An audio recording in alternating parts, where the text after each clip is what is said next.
Hello everyone, now the black spotted croaker is a kind of fish जिसको हम लोग घोल फिश के नाम से जानते हैं और इसको कंसिडर किया जाता है as fisherman's lottery. It has been declared as the state fish of Gujarat. अब ये फिश क्या है, इसके सिग्निफिकेंट कैरेक्टरिस्टिक्स क्या है, इसको फिशरमैन्स लॉटरी क्यों कहा जाता है, इस पर आज हम लोग इस वीडियो को बनाए हैं. Now this will be a very short video, but इस तरह के फैक्ट्स जो हैं वो प्रीलिम्स पॉइंट ऑफ व्यू से काफी इंपॉर्टेंट हो जाते हैं. बिकॉज आपको पता है इन्वायरमेंट से अराउंड 20 क्वेश्चंस आपसे पूछे जाते हैं, उसमें स्पेसीज बेस्ड क्वेश्चंस भी एक दो मिल ही जाते हैं.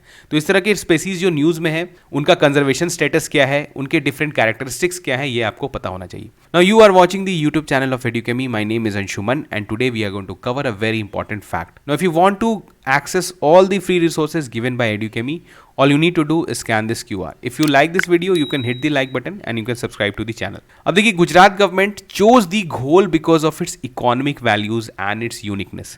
No, uniqueness क्यों है? क्योंकि सबसे पहले तो कि आपको पता है कि इसके जो डिफरेंट पार्ट्स होते हैं, चाहे वो फ्लैश हो, इनका ब्लैडर हो, उसका डिफरेंट इकोनॉमिक वैल्यूज है. यूनिकनेस इसलिए क्योंकि इसको आपको किसी भी एक पर्टिकुलर एरिया में इनका सिग्निफिकेंट पॉपुलेशन आपको देखने को नहीं मिलेगा. इसी कारण एक तरह से इसको फिशरमैन्स लॉटरी कहा जाता है कि बहुत सारे फिशेस के साथ आपको घोल फिश भी आप कभी कैच कर सकते हैं. Now fish is usually found in the Indo Pacific region that stretches from the Persian Gulf to the Pacific Ocean. अब देखिए ये कहां पर पाए जाते हैं, तो पर्शियन गल्फ से लेके आप पूरे पैसिफिक ओशन में देख सकते हैं. इवन हमारे साइड में अगर आप देखें तो एक तो हमारा अरेबियन सी साइड हो गया जो गुजरात कोस्ट में, महाराष्ट्र कोस्ट में आपने को देखने को मिलता है. इसके अलावा जो है बे ऑफ बंगाल साइड में भी, विशाखापत्तनम के साइड भी इसको कभी कभी, मतलब बहुत ज्यादा पॉपुलेशन तो नहीं मिलता है लेकिन देखने को मिलता है. तो कभी कभी जो भी इसको कैच कर लेते हैं जो भी फिशरमैन, वो रातों रात उनका लॉटरी लग जाता है. अगर आपको न्यूज देखना है तो आप देखें कि इनका वैल्यू कितना है. तो यहां पर आप देख सकते हैं पालाघर का न्यूज था थोड़े दिन पहले कि 2 fisherman brothers became Lakhpati after they sell 30 kg gold fish for whopping 5.5 lakh. इसके अलावा आप ऐसे बहुत सारे न्यूज हैं जहां पे फिशरमैन को मिला है significant amount of gold fish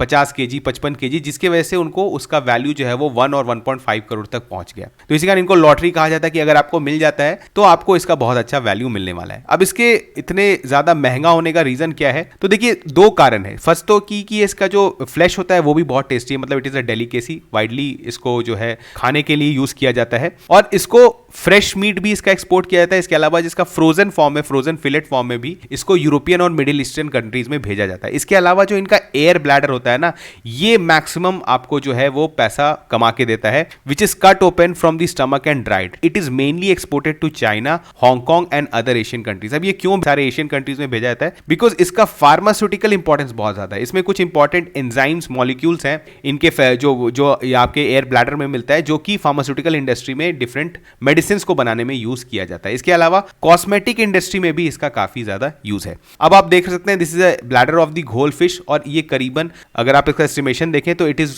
sold at ₹11 lakh a KG. तो अगर आप समझ सकते हैं 2-3-4 kg भी मिल जाए तो ये around will fetch you around 50 lakh rupees, और ये सिग्निफिकेंट अमाउंट होता है. हालांकि आप फिश करने नहीं जा रहे हैं, फिर भी आप समझ लीजिए this is called a fisherman's lottery. अगर आप देखिए इंपॉर्टेंट न्यूट्रिएंट्स जो इसमें देखने को मिलते हैं, that is iodine, omega 3. Generally ये सारे फिश में देखने को मिलता है लेकिन इनमें सिग्निफिकेंट क्वांटिटी में देखने को मिलता है. नाउ इनका हेल्थ, मतलब हेल्थ पॉइंट ऑफ व्यू से भी काफी इंपॉर्टेंट होते हैं. गुड फॉर आई हेल्थ माना जाता है because of the vitamin and minerals that it contains. The second most important जो है, ये कोलाजन कंटेंट इनमें मिलता है जो कि यूज किया जाता है कॉस्मेटिक इंडस्ट्री के द्वारा एंटी एजिंग क्रीम्स बनाने में, जो कि आपको पता है ना, जो आप देखते हैं एड्स की, prevent wrinkles and keep the elasticity of skin intact. तो आप समझ सकते हैं फार्मास्यूटिकल में भी यूज है एंड कॉस्मेटिक इंडस्ट्री में भी यूज है.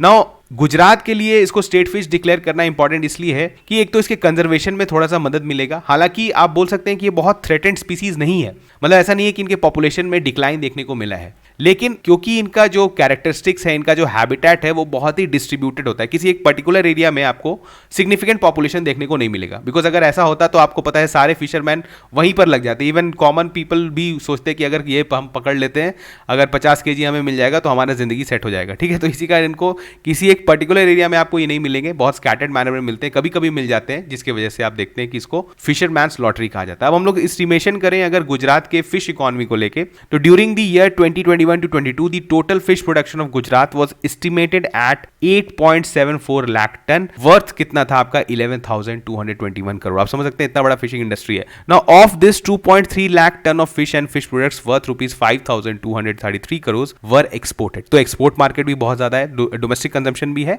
और एक्सपोर्ट अपॉर्चुनिटीज भी बहुत ज्यादा है। नाउ इसको अगर आप घोल फिश के प्रिजर्वेशन कंजर्वेशन को लेके गुजरात थोड़ा सा आप बोल सकते हैं अगर उसमें स्ट्राइव करता है और इनके पॉपुलेशन को अगर इंक्रीज कर लिया जाता है तो आपको पता है वॉल्यूम भी इंक्रीज होगा और वैल्यू तो आपको पता है आसमान छू रहा है इसका। नाउ आईयूसीएन स्टेटस देखिए, कंजर्वेशन स्टेटस बहुत ज्यादा जरूरी है बिकॉज कोई भी स्पीसीज आप पढ़ते हो सबसे पहले जानिए कि उसका आईयूसीएन स्टेटस क्या है। तो आईयूसीएन स्टेटस में इसको किस कैटेगरी में रखा गया है, नियर थ्रेटेंड। मैंने आपको ऑलरेडी बोला कि ये पॉपुलेशन मतलब इनके पॉपुलेशन में सिग्निफिकेंट डाउनफॉल देखने को नहीं मिला है, इनके ऐसे कैरेक्टरिस्टिक्स हैं, इनका ऐसा आप बोल सकते हैं फिजियोग्राफी है या आप बोल सकते हैं जो भी इनका तरीका है रहने का, उसके वजह से इनका पॉपुलेशन बहुत स्कैटर्ड मैनर में मिलता है। अब आपसे क्वेश्चन पूछा जा सकता है, देखिए जनरली घोल फिश क्योंकि न्यूज में है तो आपसे एक स्टेटमेंट आपको ये दे सकता है कि इसका क्या थ्रेटेंड स्टेटस या कंजर्वेशन स्टेटस, क्रिटिकली इंडेंजर्ड या इंडेंजर्ड है। तो आप क्विकली अगर आपने कभी भी ये सुना है, अगर आपने कभी भी न्यूज आर्टिकल में पढ़ा है या किसी वीडियो में देखा है तो आपको प्रीलिम्स में जरूर स्ट्राइक करेगा। ठीक, इसी का इस तरह के इन्फॉर्मेशन को अगर आप एक बार देख लेते हैं, जरूरी नहीं है कि आपको एकदम बिल्कुल याद रहे, लेकिन किसी पॉइंट ऑफ टाइम मतलब आपके ब्रेन को ये इन्फॉर्मेशन आप रहता है, स्टोर्ड रहता है